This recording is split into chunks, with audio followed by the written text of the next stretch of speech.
No, because if they are genuine, let them participate in the elections. This is the beginning of a serious national conversation. We should neither be pessimistic nor so believing that everything has changed. Proof of is in the pudding. But are you worried? In fact, you've expressed worry about the current moment where there has been this progress between the Taliban and the United States. And many Afghans, including you, are expressing concern that they could be sold out, that the US will make a separate peace. I don't think that there will be a separate peace, because our interests are common. So let's understand what significant progress means. What significant progress means is the Taliban are declaring, finally recognizing that the earth is round, meaning that they've acknowledged that they have relations with Al-Qaeda, with Daesh and others, and are willing to discuss this.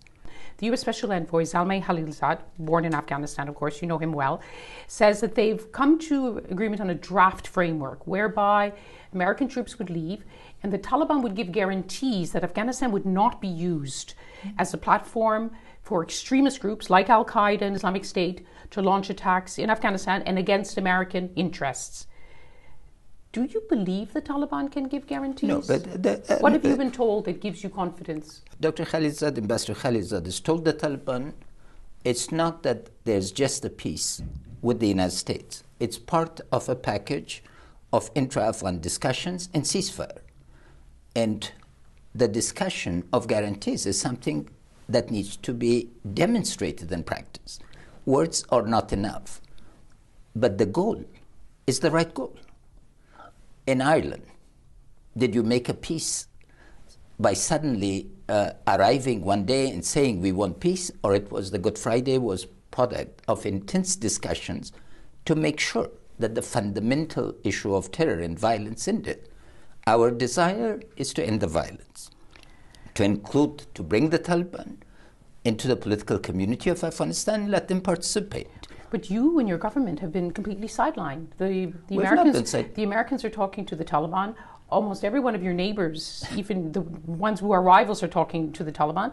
But you're not, and the Taliban still refuse to talk to your government, describing you as puppets. But there's a very simple issue. They can have any deal with any group of Afghans. The government of Afghanistan cannot be sidelined. I understand that you have contacts with Taliban group based in Kandahar now. We have contacts, that's enough. With the day we reach agreement to be able to talk, that so day... So you are talking to the Taliban secretly? Everybody is talking to everybody.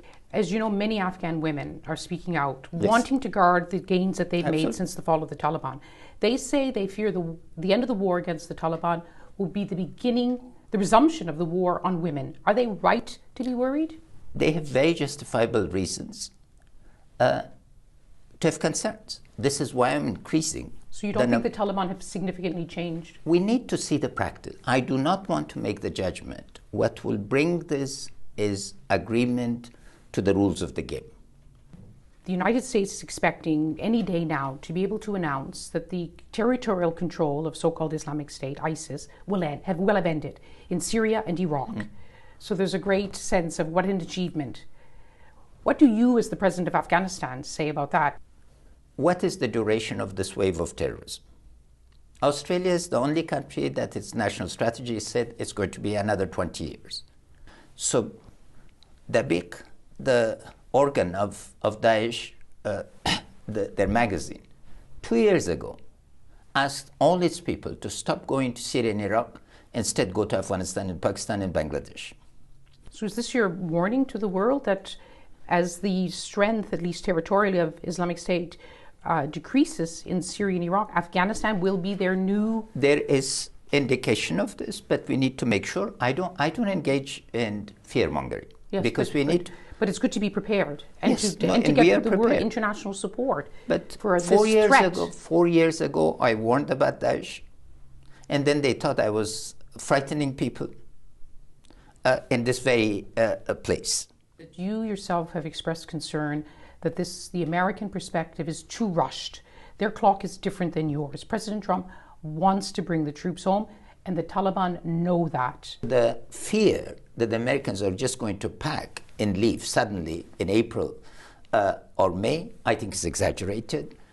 Our discussions have been very constructive, and I believe that this partnership will continue. With a changed context, we'll be able to adjust to each other. Will it take 1 year, 5 years, 10 years? I hope much less.